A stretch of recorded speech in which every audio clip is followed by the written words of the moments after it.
boleh dijarah, habis. Tidak ada bagian, habis. Masyarakat sudah tidak menahan semua.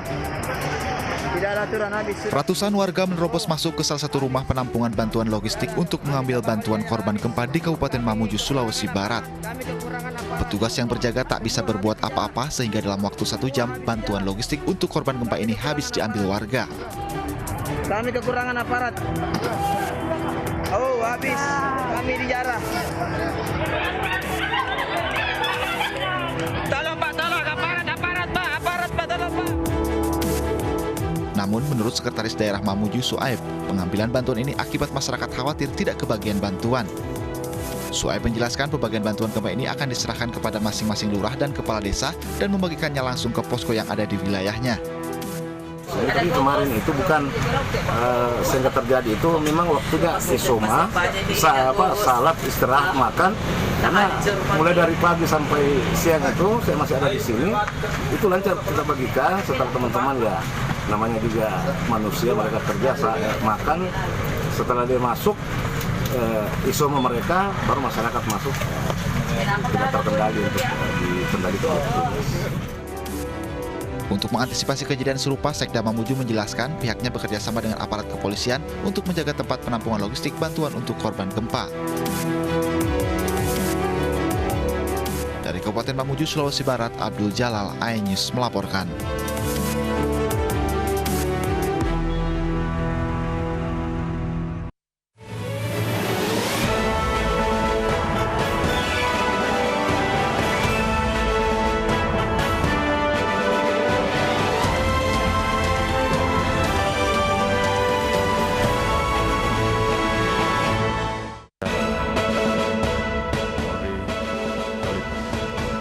Kapolri berjanji akan beri layanan secepat memesan pizza dalam fit and proper test dengan DPR.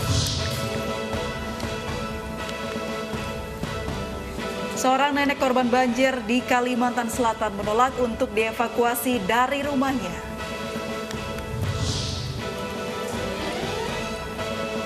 Masalah tanah, kakek berusia 80 tahun digugat anak kandungnya 3 miliar rupiah.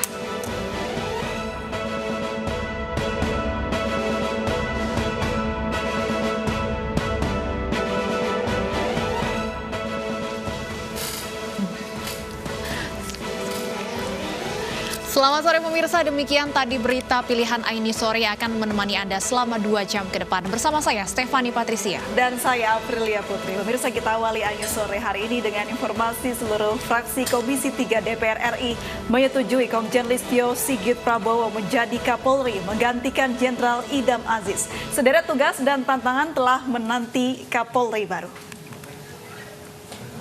Seperti kita ketahui bersama bahwa Komisi 3 barusan selesai, Komisi 3 DPR RI barusan selesai melakukan fit and proper, dan dari 9 fraksi di Komisi 3 di DPR RI semuanya menyetujui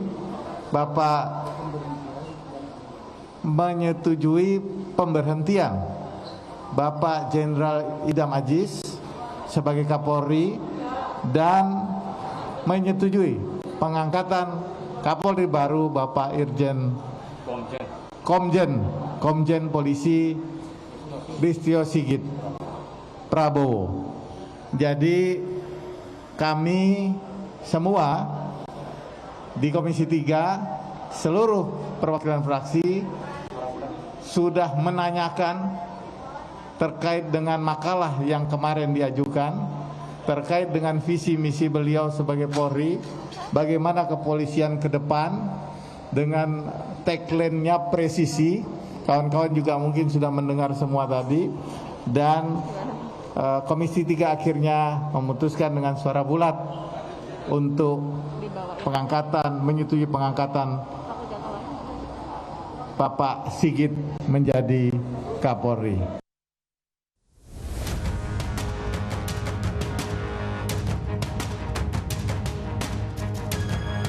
Calon tunggal Kapolri, Komjen Polisi Listio Sigit Prabowo, tinggal selangkah lagi menuju kursi pimpinan Korps Bayangkara. Setelah dipilih oleh Presiden Joko Widodo, Komisi 3 DPR hari ini mendengarkan visi dan misi Komjen Pol Listio Sigit dalam uji kepatutan dan kelayakan atau fit and proper test. Sejumlah tugas dan tantangan akan diemban oleh Kapolri baru, baik di dalam tubuh Polri sendiri maupun pengentasan berbagai kasus yang menjadi perhatian masyarakat. Tantangan ke depan kita menghadapi pandemik, dampak ikutannya, ekonomi, kemiskinan, pengangguran, dan sebagainya, bagaimana penanganannya. Kemudian juga kita tahu bahwa kejahatan sekarang sudah berkembang dengan memanfaatkan teknologi dan bersifat global. Bagaimana terobosan yang harus dilakukan supaya bisa menangani masalah-masalah itu. Ini tantangan ke depan. Tantangan ke dalam, internal tentunya bagaimana membangun soliditas, bagaimana reformasi kultural untuk dilanjutkan, sehingga nanti kinerja Polri ini bisa mendekati dari harapan masyarakat. Komjen Pol Listio Sigit Prabowo saat ini menjabat sebagai Kabareskrim Polri sejak 2019. Tahun 2016 hingga 2018, Listio menjabat sebagai Kapolda Banten. Sebelum menjabat Kapolda, Listio sempat menjadi ajudan Presiden Joko Widodo pada tahun 2014. Dan tahun 2013 hingga 2014 menjabat sebagai Direskrimum Polda Sulawesi Tenggara. Tim Liputan iNews melaporkan. Pemirsa, Presiden Joko Widodo mengunjungi dermaga JICT Tanjung Priok, Jakarta Utara, Rabu siang. Kedatangan Jokowi untuk melihat temuan puing Sriwijaya SJ182 dan menyaksikan proses pemberian santunan kepada keluarga korban.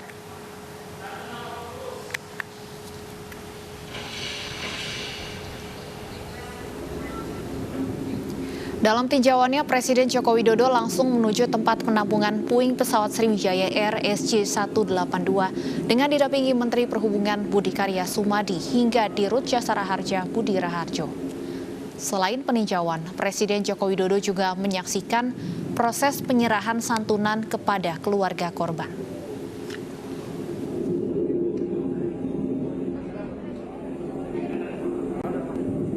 Kecelakaan pesawat Sriwijaya Air SJ kepada Menteri Perhubungan Republik Indonesia Bapak Budi Karya. Penyerahan santunan baik dari Jasara Harja sebesar 50 juta per penumpang dan juga dari santunan dari Sriwijaya sebesar 1.250 juta rupiah. Dan sekali lagi saya menyampaikan terima kasih atas santunan ini dan segera diselesaikan untuk keseluruhan korban dan penumpang. KNKT maupun oleh Perhubungan, terutama pemeriksaan dan pengawasan terhadap pesawat yang akan terbang demi keselamatan masyarakat, demi keselamatan penumpang. Kita ke informasi lain, pemirsa, kisah malang dialami kakek dari Bandung, Jawa Barat. Di usianya yang sudah 80 tahun, kakek justru digugat anak kandungnya 3 miliar rupiah.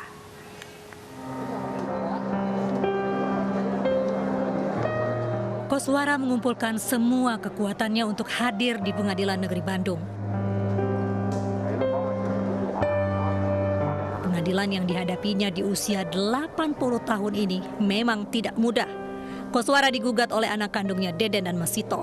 Deden menyewa sebagian rumah ayahnya sejak 2012. Di tahun 2020, Koswara berencana menjual tanahnya dan mengembalikan semua biaya sewa yang dibayarkan Deden. Namun Deden tak terima dan menggugat ayahnya dengan angka yang fantastis, 3 miliar rupiah. Mirisnya lagi, Deden menunjuk adiknya Masitoh sebagai kuasa hukum. Naas, Masitoh menghembuskan nafas terakhirnya sebelum sempat menjalani sidang. Abdi mah hoyong beres, sadayana nurut Wujud cadosan abdi, penerangan abdi supaya dosanya terang, kumaha hari ieu biasa dah ladon seolah-olah ngalepat-lepatkeun abdi dan malahan pame dipanggil teh maren seur kaributan jadi bingung abdi teh. Kasus Koswara mendapat simpati dari penasehat hukum. Tak tanggung-tanggung, 17 pengacara siap membela Koswara. Nilai-nilai kemanusiaan yang tidak bisa kita lepaskan dalam perkara ini. Jadi secara hati nurani kami terpanggil untuk membela, membantu orang tua yang sudah sepuh tersebut yang telah digugat oleh anak kandungnya sendiri. Perjuangan orang tua itu tidak akan pernah tergantikan oleh apapun. Menurut kami, siapapun orang yang berani melawan orang tua hanya karena alasan uang dan harta akan kami bela. Selain Koswara, Deden pun menggugat 5 orang lainnya, yaitu Imas anak pertama, Hamidah anak kelima, Ketua RT, Perusahaan Listrik Negara dan Badan Pertanahan Nasional BPN.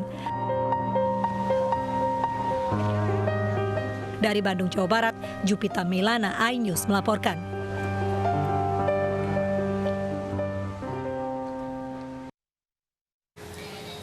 Ya, pemirsa, kasus anak versus orang tua dalam pusaran hukum kerap kali terjadi.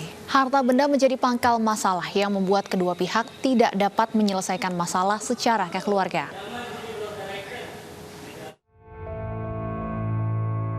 Dengan menggunakan kursi roda, Damina, wanita 78 tahun ini, datang ke Pengadilan Negeri Pangkalan Balai, Kabupaten Banyuasin, Sumatera Selatan. Damina digugat oleh 2 anak kandungnya karena menjual tanah warisan tanpa melibatkan mereka. Damina menjual tanah sisa yang dimilikinya tersebut untuk keperluan hidupnya sehari-hari dan biaya berobat ke rumah sakit. Dipanggil anak-anak. Iya, itu karena apa, Bu? Karena saya menjual tanah. Terus? Malahan tanah itu sudah dibagi-bagikan semua sama anak-anak. Terus? Tapi sekarang timbulnya cak inilah. Sekarang Ibu kenapa? Dilaporkan atau seperti apa? Digugat atau seperti apa? Tergugat. Digugat, Bu ya? Anak kita durhaka dah, gugat kita. Durhaka.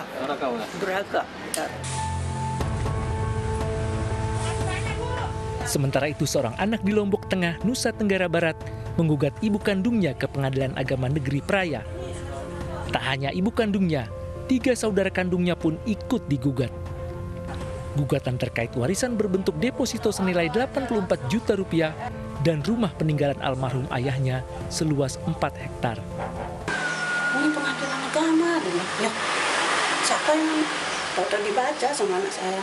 Ini Ruli mak dia gugat, dia bilang. Yang digugat apa ini? Yang saya sama adik-adiknya. Yang deposito itu berarti yang digugat? Iya, saya deposito. Saya, nama saya tidak mau pakai nama anak saya itu. Pakai nama saya. Kemarin disuruh minta maaf, dia tidak mau. Saya tunggu di pintu, sengaja saya tunggu di pintu. Dia lewati saya. Saya tunggu di parkiran, dia lewati saya, tidak mau dia. Sebelum sidang berjalan, pihak pengadilan juga telah memediasi penggugat dengan para tergugat, namun penggugat tetap bersikeras menggugat ibu dan saudara kandungnya. Tim Liputan iNews melaporkan. Bantuan untuk korban gempa di Mamuju, Sulawesi Barat diduga dijarah warga. iNews Sore akan kembali dengan informasi selengkapnya sesaat lagi.